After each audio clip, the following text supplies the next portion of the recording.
Makroskopis. Ya, saya ulang, pada makroskopis tidak bisa membuat diagnosa limfadenitis tuberkulosa. Sulit. Hanya tampak kelenjar getah bening membesar, gitu aja.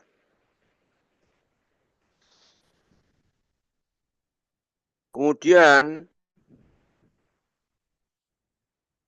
pada palpasi itu berlobi. Berlobi itu ada seperti benjolan-benjolan. Terus pada irisan itu tampak padat dan ada warna kuning. Sebetulnya gambaran dari nekrosis. Hanya itu aja. Nanti kalau ini ditanyakan, jawabnya hanya kelenjar getah bening besar ya atau membesar, koma dugaan suatu limfadenitis tuberkulosa. Itis itu artinya radang. Dalam hal ini, radangnya adalah radang kronik. Tapi kembali lagi untuk diagnosanya harus mikroskopis.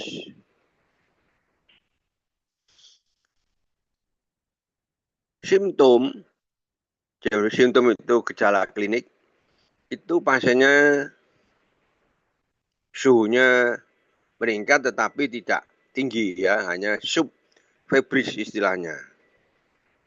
Jadi hanya suhunya mungkin cuma 38,5 gitu ya.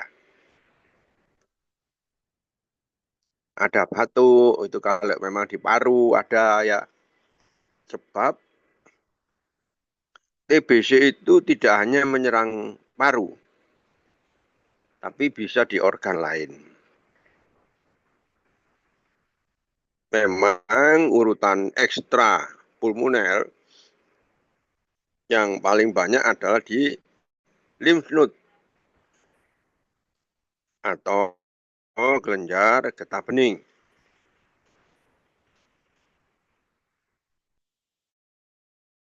Di sini ada tulisan nyeri tekan. Jadi tidak bisa pada kasusnya kita ini kan makros. Masa orangnya sudah tidak ada, ini kan hanya jaringan. Tidak bisa dibilang nyeri tekan. Jadi hanya tampak kelenjar getah bening membesar ya. Itu sukar karena apa? Ini kan sudah kena formalin.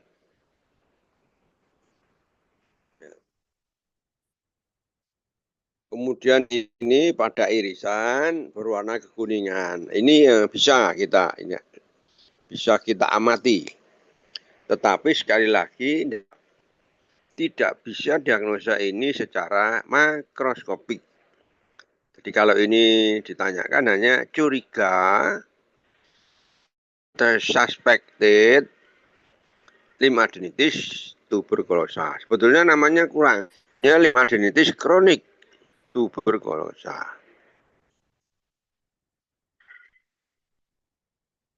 Ya, sampai di sini apa yang mau ditanyakan atau nanti setelah selesai?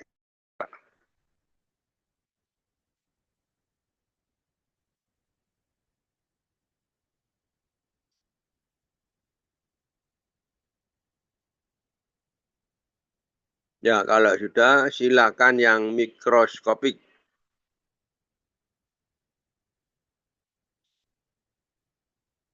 Setiap sediaan slide atau mikroskop selalu punya tanda khusus. Tidak ada yang tidak punya. Ya, setiap slide itu ada. Pada sediaan mikroskopik tuberkulosa, dimanapun tempatnya, tanda yang spesifik adalah sel epiteloid.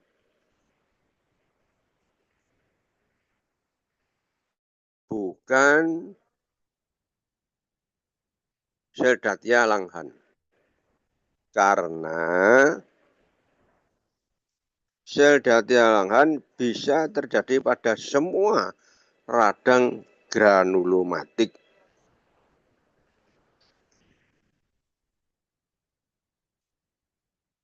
Sel epitelit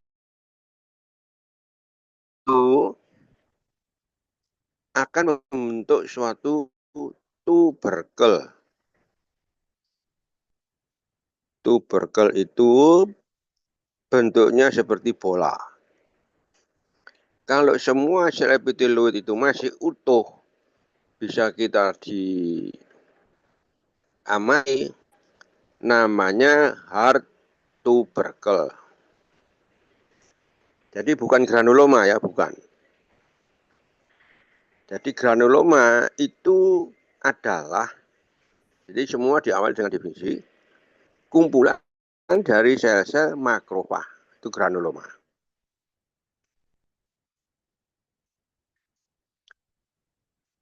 Di sini granulomanya spesifik, disebut tuberkel.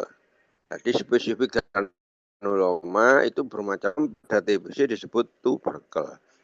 Kumpulan dari sel-sel epiteloid. Kenapa disebut epiteloid? Karena semua yang memakai oid di belakangnya itu berarti mirip atau seperti. Jadi ini seperti sel epitel. Loh, dari mana? Atau apa itu? Kok mirip? Karena ini sebetulnya sel makrofag yang berubah bentuknya seperti sel epitel. Jadi tidak mungkin sel epitel di dalam stroma, harus di permukaan. Maka disebut epiteloid. Jadi saya ulang, ujian CBT itu hampir pasti ditanyakan epiteloid berasal dari makrofag. Kalau makrofag yang kumpul ya membentuk suatu bola namanya granul.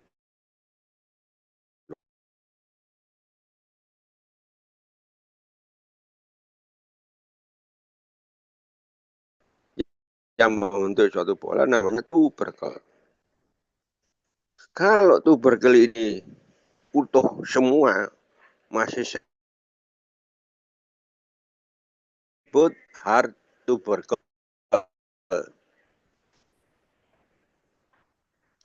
Kalau sebagian sudah nekrosis disebut soft tuberkel.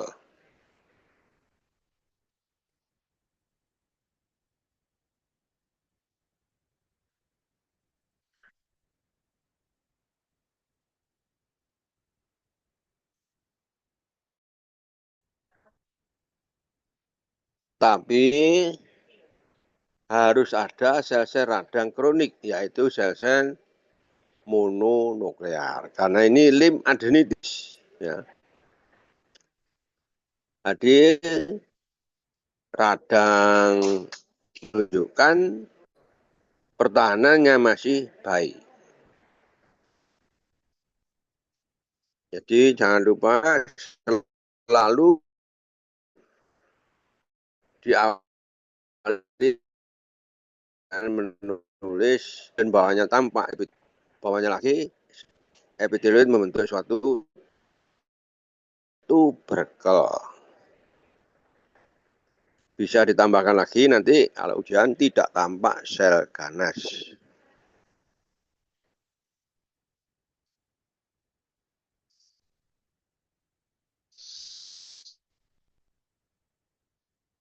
Jadi tuberkel itu sebetulnya granuloma, tapi granuloma yang spesifik disebut tuberkel. Jadi hanya bisa dilihat dengan mikroskop.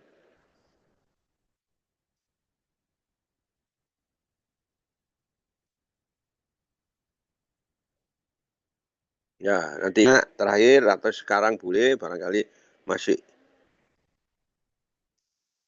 ingat apa yang ditanya boleh.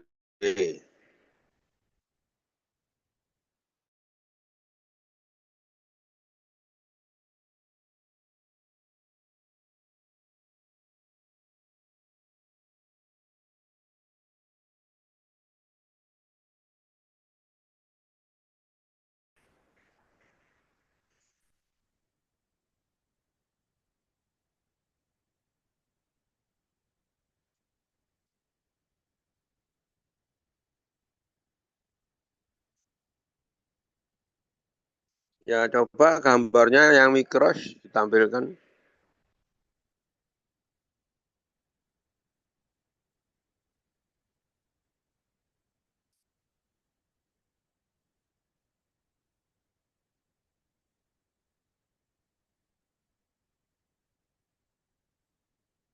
Nah, ini sulit ini ya. Nanti saya kirim gambar yang jernih ya, yang dari internet.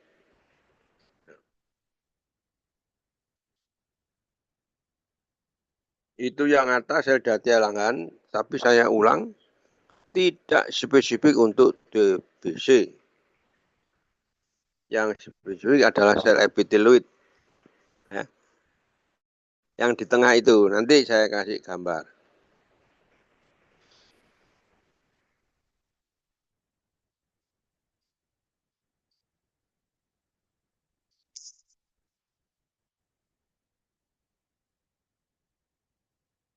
Ya,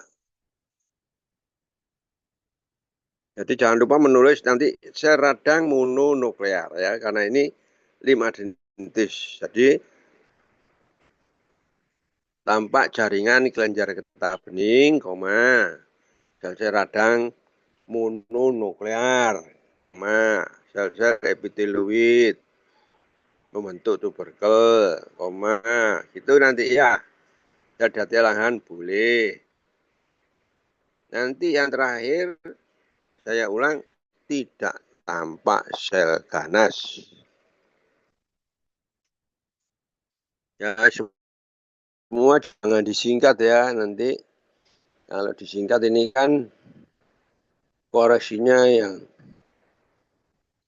subjektif. Jadi kalau yang mengoreksi merasa ini kok disingkat, jadi nilainya enggak maksimal. Ya. Kan biasanya 20 soal ya. Satu soal kan nilainya 5 kalau ujian praktikum. Jadi tidak dapat 5, nanti dapat cuma 3, padahal sudah betul diagnosanya. Jadi jangan sekali lagi disingkat TBC ya, itu tidak boleh.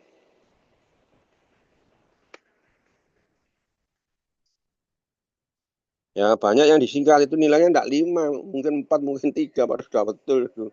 Sayang.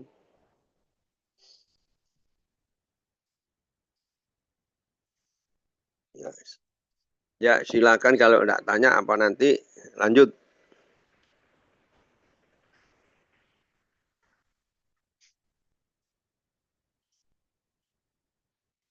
Ini gambar yang atas.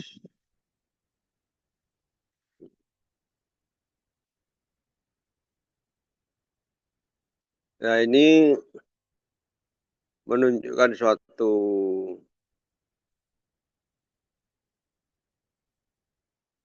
ya, yang tengah itu kan kelihatannya pucat, tidak ada inti. Nah, itu namanya nekrosis. Dalam hal ini nekrosis pada TBC, nekrosis kaseosa. Ya.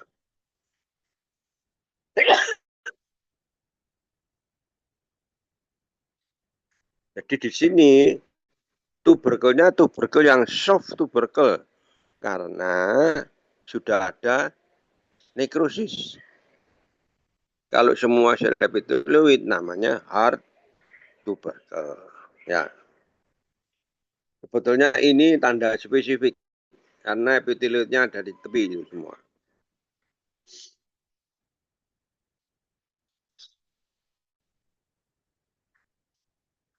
Ya, silakan lanjut.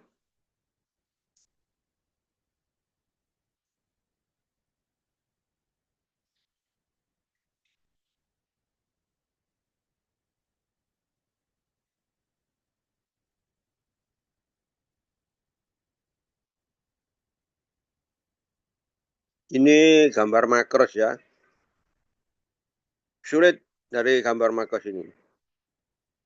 Tampak kelenjar getah bening ya, yang membesar. Hanya gitu aja, enggak bisa apa-apa ini.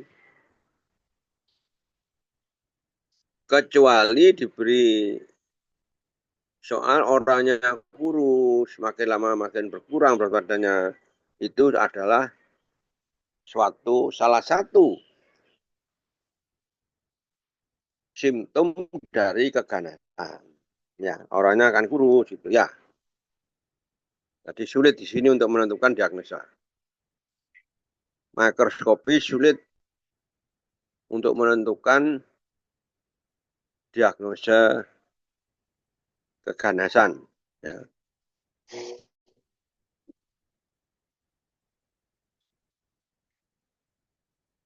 ya silakan yang lain.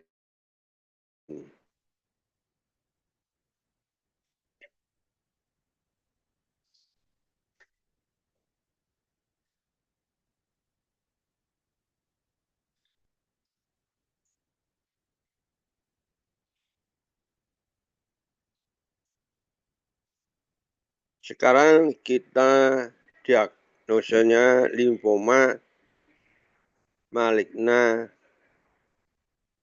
Hodgkin. Ya ini kalau ada Ristenberg namanya Hodgkin. Definisinya neoplasma ganas dari kelenjar getah bening dengan tanda sel Ristenberg.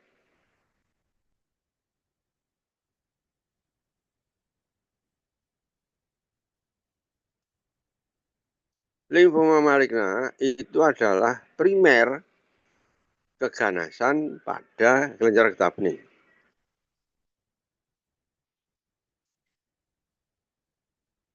Berarti kalau primer tidak tampak germinal center. Jadi kalau lihat kelenjar getah bening atau organ apapun, kita tentukan neoplasma ganas atau bukan. Untuk neoplasma ganas itu kan ada 3 atau maaf ada 5 tanda secara sitologi atau secara sel. Ya, 1 S, shape, kemudian 2 size, itu kan bahasa Inggris. Bahasa latinnya pleomorphi.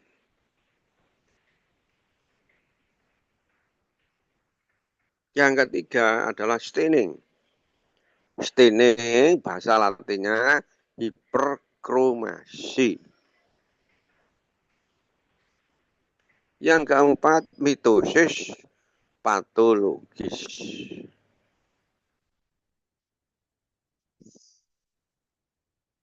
Yang kelima, rasio inti terhadap sitoplasma mendekati 1. Nggak mungkin inti itu volumenya sama dengan sel. Karena sel kan punya dinding. Jadi kita misalnya ruangan tutor, kita isi air semua. Volumenya air itu kan masih sedikit lebih atau lebih sedikit dari ruangan tutor kita karena ada dindingnya. Ya. Atau ruangan 5 tadi yang paling mudah kita kenali pada neoplasma ganas atau keganasan adalah staining atau hiperkromasi. Jadi warnanya lebih gelap. Kemudian dibantu dengan size dan shape atau mitosis patologi atau inti yang ukurannya membesar mendekati 1:1. Tidak mungkin 1 sama dengan 1. Karena ada dinding sel. Ya, mungkin.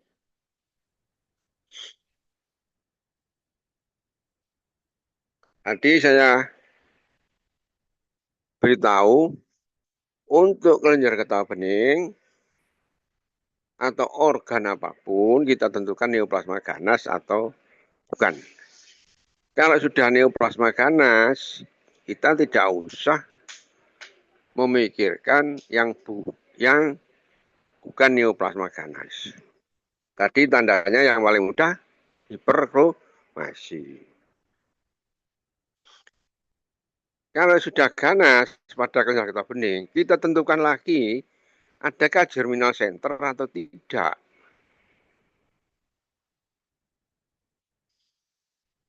Kalau tidak ada germinal center, itu berarti primer, berarti keganasan dari dalam kelenjar getah bening atau lymph node itu sendiri.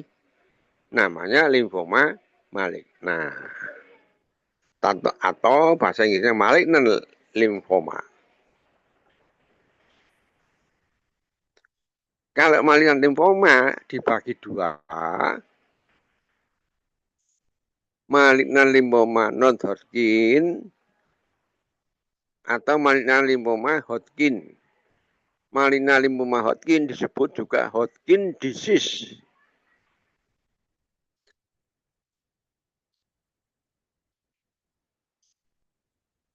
Untuk membuat diagnosa limfoma maligna, ya saya ulang lagi, itu kan keganasan harus mikroskopik.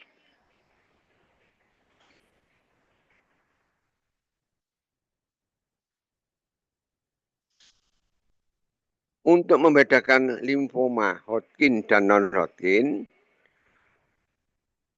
dicari sel Rich-Steinberg. Kalau ada Rich-Steinberg sel, berarti Hodgkin disease atau maligna limfoma Hodgkin type.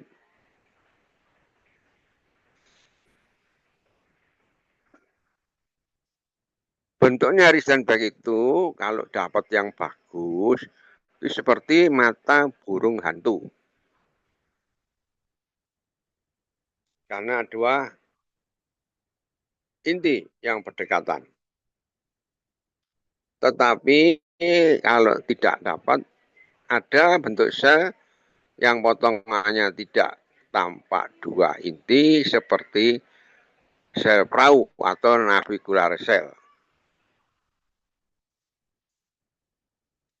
Pada dasarnya, limfoma maligna yang Hodgkin itu ukuran selnya bisa besar kecil, tidak sama. Kalau limfoma maligna yang non-Hodgkin, ukuran sel dalam hal ini sel ganas itu sama. Kalau kecil kecil semua, kalau besar besar semua, tidak ada besar kecil.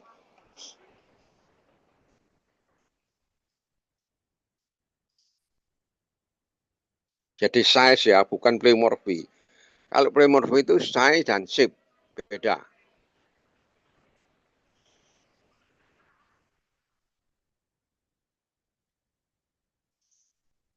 Jadi di sini sel-sel dari kelenjar getah bening, reticular cell itu tampak S. Ya, silakan gambarnya.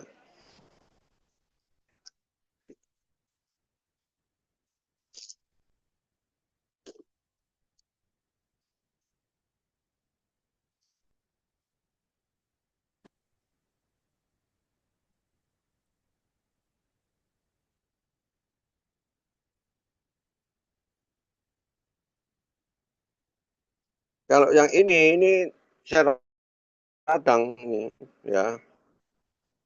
Itu kan seperti wijen, itu sel radang.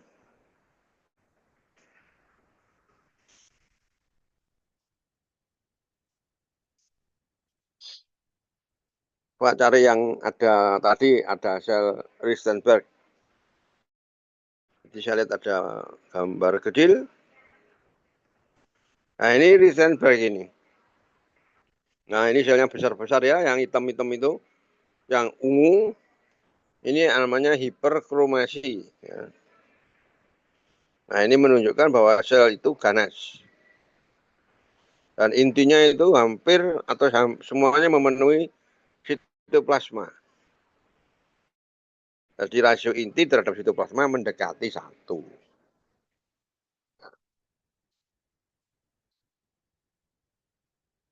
Jadi inti terhadap sel itu mendekati 1. Kalau inti terhadap sitoplasma boleh 1/1. Jadi ada dinding sel toh ya.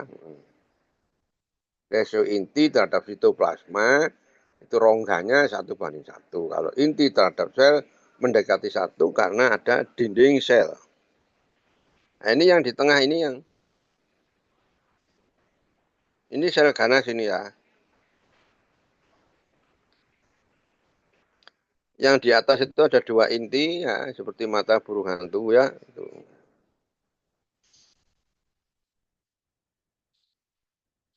Untuk menemukan sel Rickenback agak sulit, biasanya perlu waktu lama ya.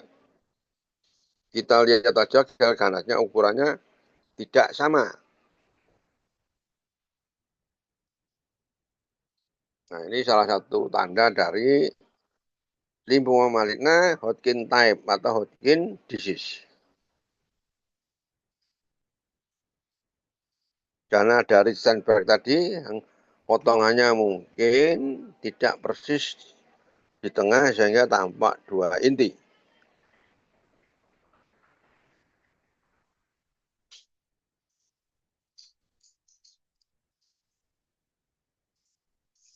Ya, boleh lanjut.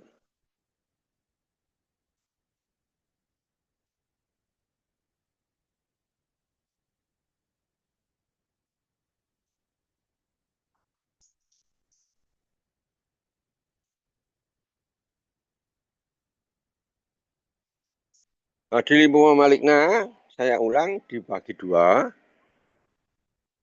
Limfoma maligna non-Hodgkin atau limfoma maligna Hodgkin. Ya. Kalau yang non-Hodgkin itu harus ditulis sebetulnya. Tidak boleh limfoma maligna begitu saja, harus karena limfoma maligna dibagi 2. Jadi nanti kalau ada soal limfoma maligna, non-Hodgkin. Kalau non-Hodgkin dengan sendirinya tidak ditemukan sel Rickenback. Tapi ganas tetap harus ditulis nanti. Tampak sel-sel retikuloendotelial yang ganas. Bawahnya lagi tidak tampak Rickenback gitu ya nanti. Nah, gitu. Berarti ini limfoma maligna yang non-Hodgkin. Ya. Pada makros ini sulit ditentukan. Karena apa? Untuk menentukan limfoma maligna atau semua keganasan harus mikroskopik. Ya, sulit. Kalau seandainya ini ditanya, Mbak kelenjar getah benih membesar, gitu aja. Kalau ada tanda-tanda berat badannya menurun, ya orangnya kurus, kemudian secara pasinya keras atau berdungkul-dungkul, nah itu curiga limfoma maligna, gitu saja. Karena limfoma maligna yang Hodgkin harus ditemukan sel Rickenback. Harus itu. Harus ditemukan. Ya, lanjut.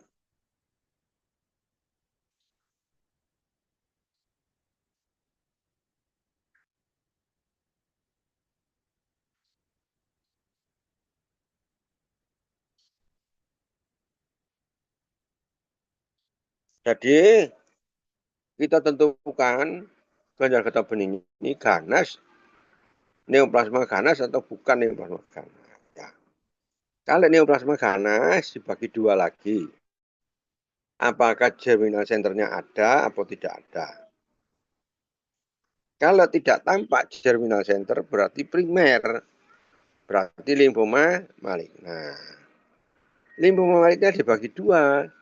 Kalau tidak ada Rickenback berarti limfoma maligna non Hodgkin. Ya, gitu saja. Dan biasanya memang sel-selnya itu uniform. Kalau kecil-kecil semua, kalau besar-besar semua. Ya, gitu. Tapi tetap ganas. Ya. Tapi di sini harus ditulis tidak tampak sel Rickenback. Untuk memastikan bahwa ini bukan Hodgkin. Coba lihat gambarnya.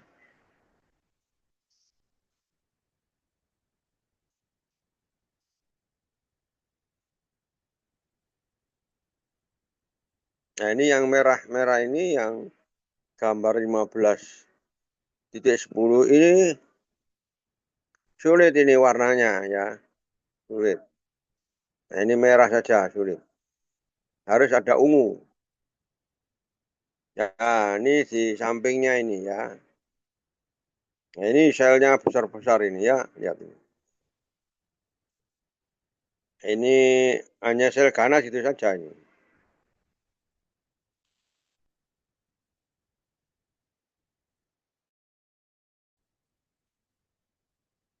Jadi kalau limo malignant non Hodgkin, kalau besar-besar semua, kecil-kecil semua.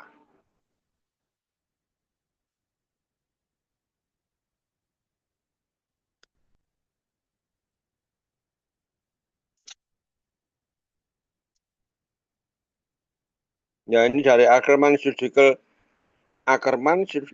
Pathology. Ya.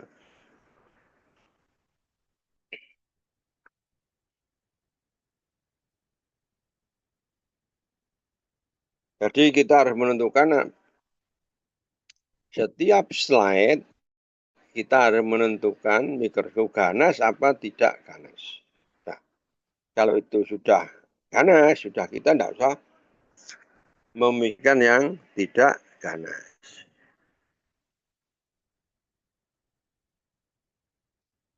Nah, itu tampak sel dengan inti yang memenuhi sitoplasma dan tampak anak inti namanya itu. Ya, itu kalau dibesarkan ya. Kemudian ukuran selnya besar semua ya. Ya,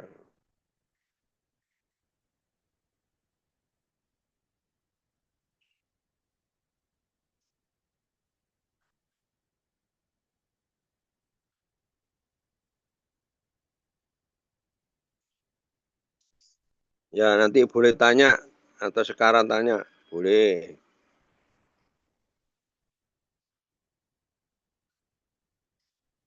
Nanti saya kirim gambarnya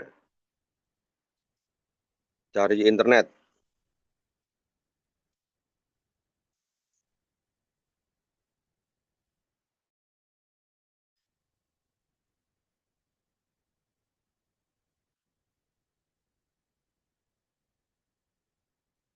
Ya, silakan yang lain lanjut.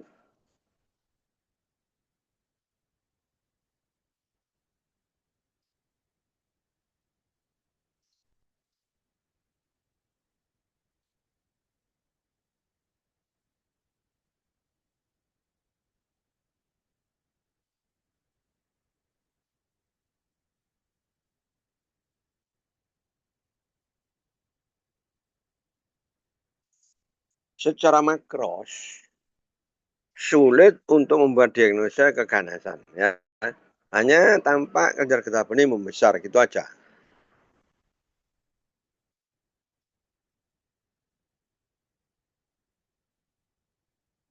Nekrosis itu hanya bisa ditentukan dengan mikroskop. Karena nekrosis itu termasuk sel dead. Kalau sel kan tidak bisa dilihat dengan mata biasa. Memang kalau ganas itu rapuh. Karena daya kohesi antar sel sudah tidak ada. Tapi sekali lagi tidak bisa membuat diagnosa secara makroskopis untuk semua keganasan. Curiga boleh.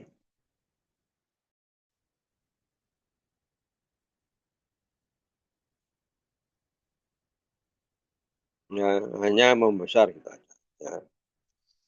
Ya, lanjut yang gambar mikros.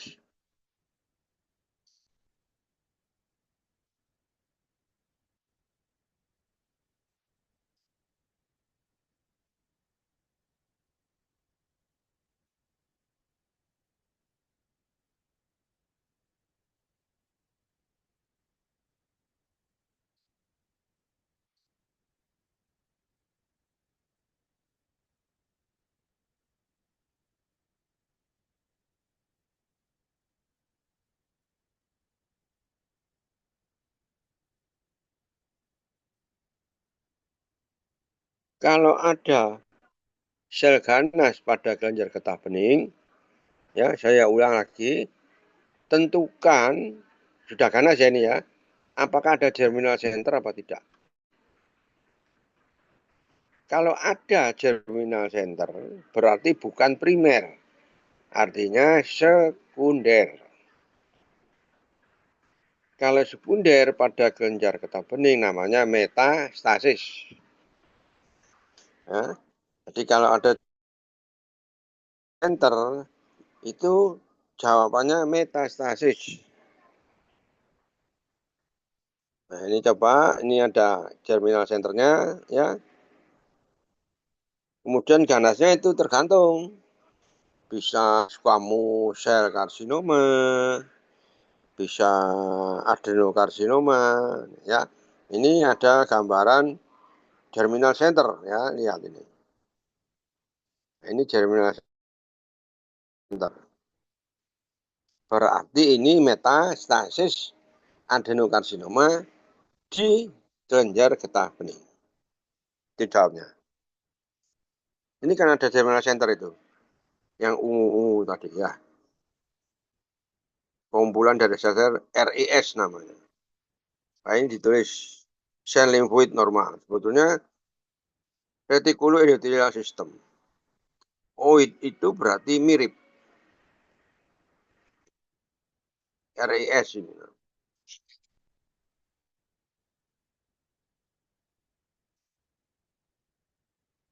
Nah, ini sel ganas berbentuk asini.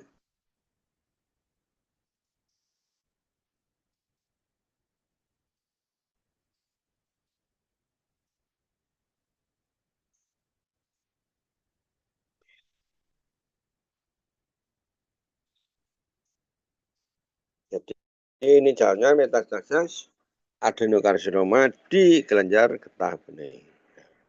Jangan lupa kalau menjawab metastasis berarti harus ditulis pertama kali tampak sel ganas, ya. Kemudian koma atau tidak koma boleh berbentuk asini. Itu baru nanti tampak germinal center. Itu.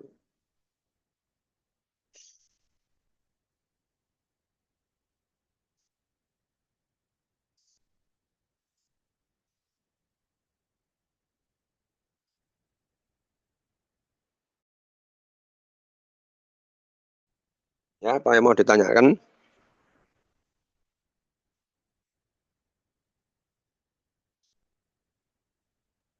Dokter izin bertanya.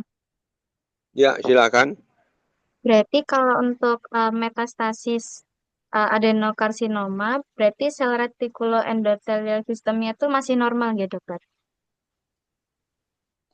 Bukan endiktul karsinomanya, tapi germinal center terdiri dari sel-sel RES. Jadi RES-nya itu sebagian sudah dimasuki oleh sel ganas. Bisa berbentuk asini, bisa berbentuk epitelial. Jadi lihat ganasnya dulu ya, kalau kencang. Kalau ada ganas, langkah kedua atau tahap kedua tentukan ada germinal center apa tidak. Kalau ada germinal center itu berarti ini sekunder atau metastasis. Jadi di sini masih ada sel-sel RES ya yang normal atau yang disebut germinal center. Nah, jadi tidak semua sel-sel RES-nya ganas. Kalau semua namanya limfoma maligna. Ini kan hanya dimasuki dari luar. Jadi masih ada germinal center.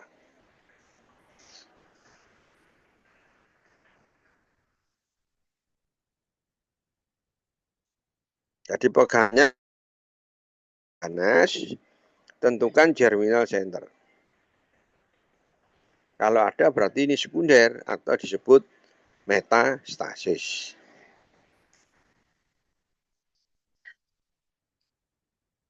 Ya, apa belum jelas mana yang mau ditanyakan lagi?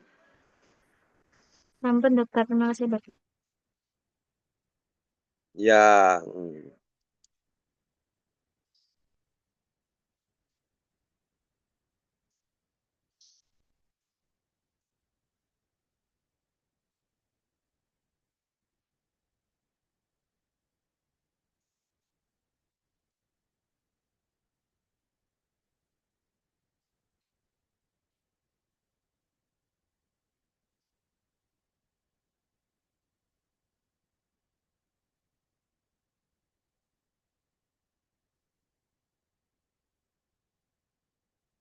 Selamat malam, dokter. Mohon izin Ya, bertanya. selamat malam ya. Ya, Ini dokter, kenapa sel Datia Langhan itu dia punya bentuk seperti tapal kuda? sel Langhan itu sebetulnya kumpulan atau beberapa makrofag, sel makrofag yang memfagositir bahan atau benda asing. Itu terdapat pada semua radang granulomatik termasuk jamur. Itu. Jadi tidak spesifik untuk TBC, tuberkulosa. Sel Langhan. Jadi nanti kalau ujian CBT ditanya, itu berasal dari sel makrofag. Beberapa makrofag memfagositir benda asing, kemudian terbentuklah sel Datia yang ditemukan oleh Tuan Langhan.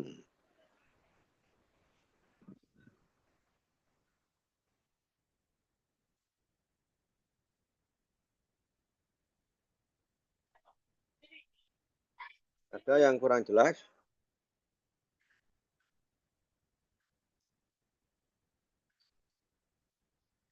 Izin dokter, berarti tidak ada hubungannya karena dia membentuk U seperti Apa tapal kuda yang atau suaranya bagaimana? kurang keras? Izin dokter, berarti tidak ada hubungannya dengan bentuknya yang Suaranya kurang seperti. keras? Kurang keras? Ah, izin dokter, berarti tidak ada hubungannya dengan bentukan yang seperti U, nggih dokter. Oh, bukan. Datia itu bahasa Latin, bahasa Inggrisnya giant atau raksasa. Jadi bentuknya seperti tapal kuda. Bukan U, tapi tapal kuda.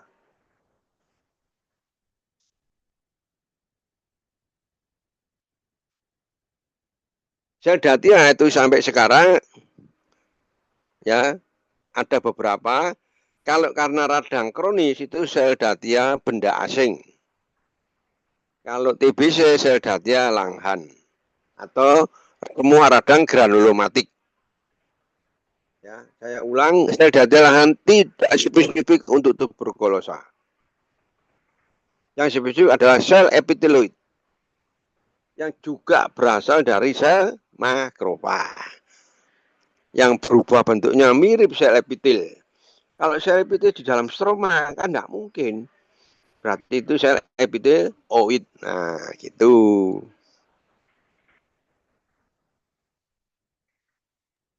Nggih, nggih, dokter. Terima kasih Jadi banyak, bukan bentuk dokter. apa? Oh, nggih, dokter. Jadi bukan bentuk U ya istilahnya tapal kuda.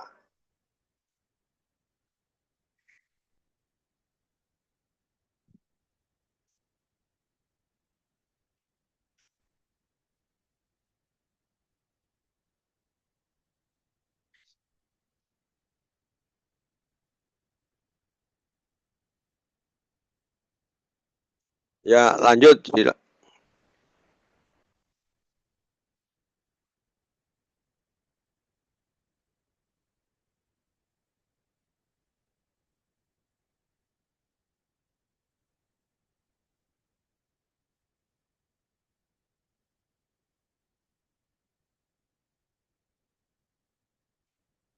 Nah, ini secara makroskopik juga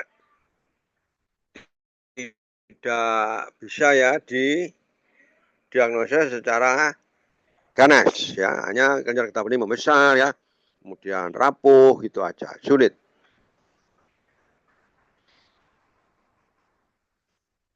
Nekrosis tidak bisa didiagnosa makroskopik ya, karena termasuk sel dead. Semua kelainan sel harus mikroskopik.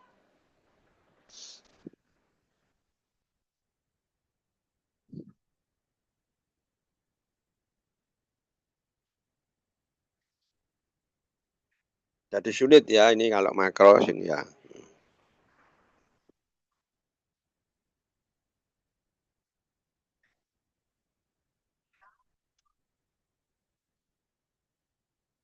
Ya, silakan lanjut.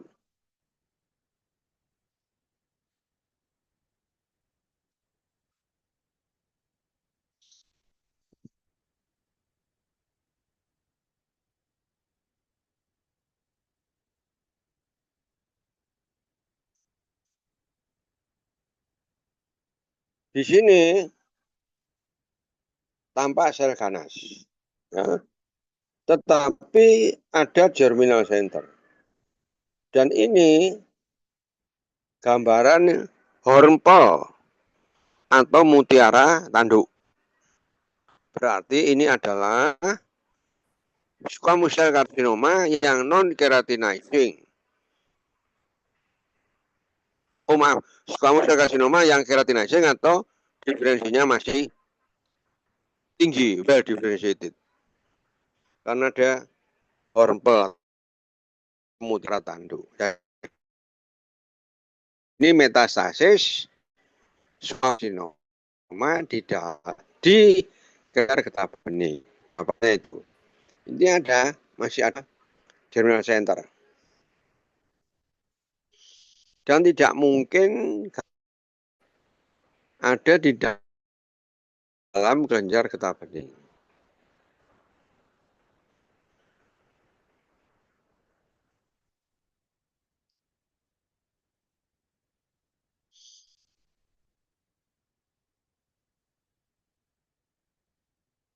Yang mutiara tanduk itu kan seperti bawang merah, kita iris.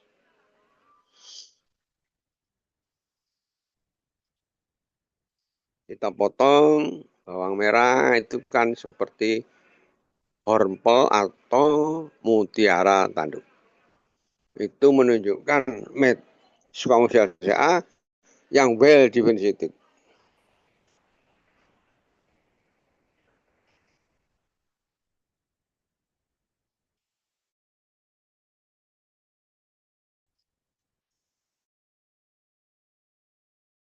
Istilah proliferasi, suatu sel yang normal bertambah banyak, itu namanya proliferasi.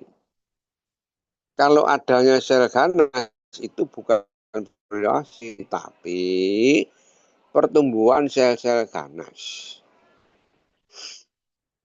Kalau bertambah banyak tidak normal, itu termasuk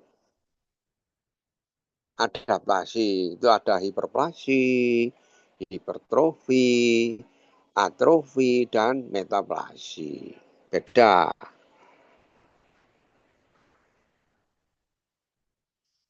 Tadi ini tampak sel-sel ganas berbentuk squamous dengan bentukan keratin atau mutiara tanduk di dalam atau di kelenjar getah bening. Diagnosanya metastasis squamous cell carcinoma yang well differentiated di kelenjar getah bening. Kalau metastasis kan bisa lewat tiga. Lewat sistem limfe atau sistem sirkulasi darah atau langsung. Di sini kan lewat sistem limfe masuk ke lymph node atau kelenjar getah bening.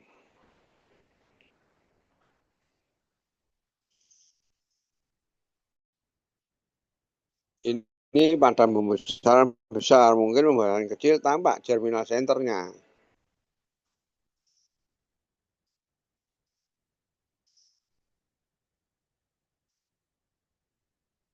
Ya, ada yang mau ditanyakan atau nanti terakhir? Boleh.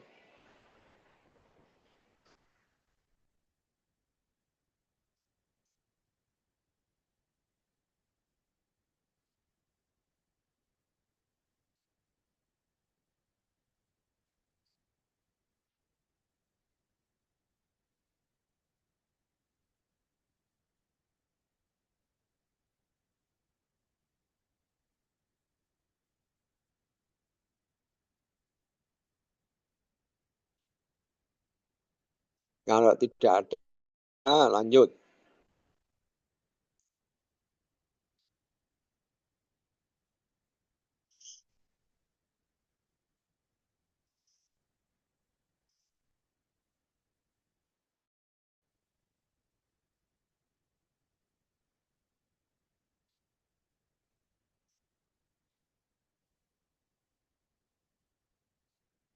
Ini juga sulit. Ini hanya kelenjar getah bening yang membesar gitu saja.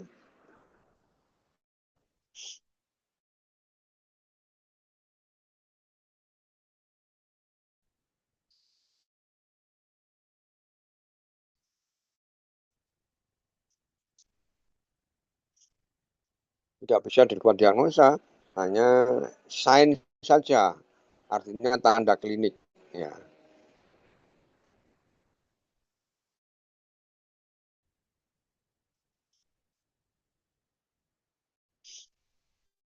ya lanjut.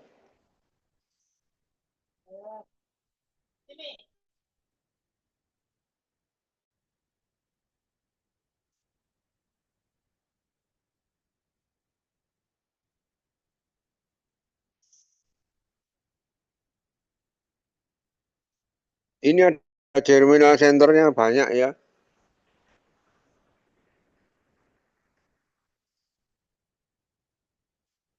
Kalau ini diagnosa atau tidak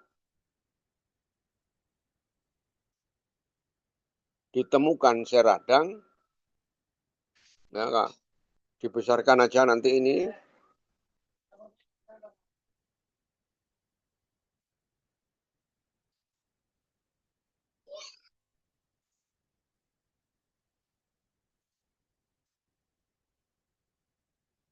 banyak ya germinal center, seradanya tidak mencolok ya.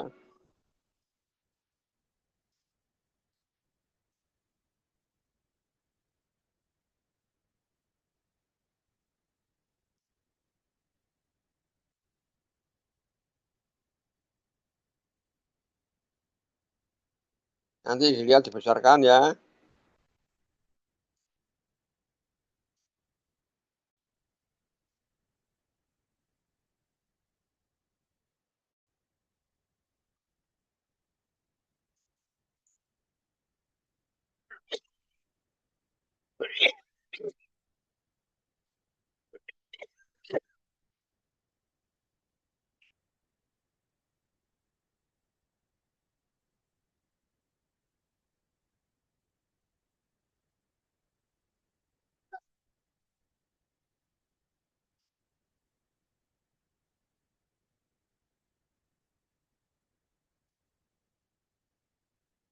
Ini kalau tidak diketemukan sel ganas dan tidak ada sel radang, tetapi bentuknya seperti ini bisa reaktif hiperplasia. Ini kalau ujian hampir semuanya salah. Hati-hati.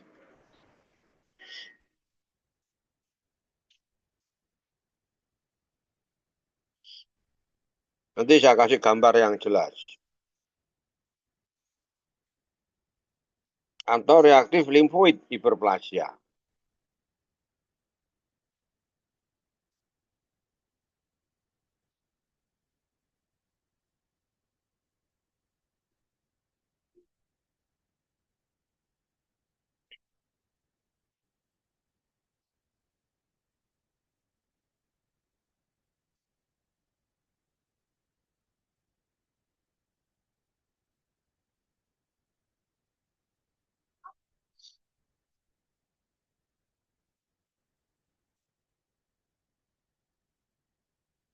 Jadi untuk membuat diagnosa keganasan pada kelenjar getah bening itu memang perlu lebih sering lihat ya gambar.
Ya, silakan lanjut.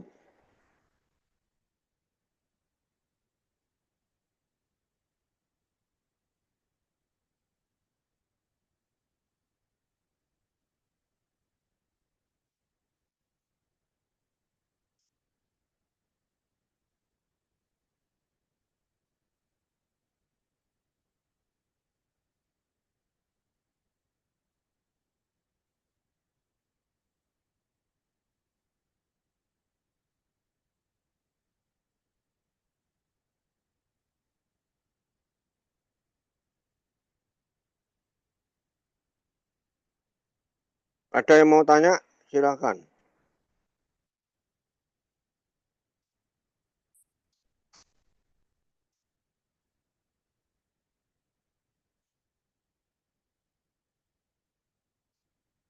Itu saya kirim gambar folikuler hiperplasi.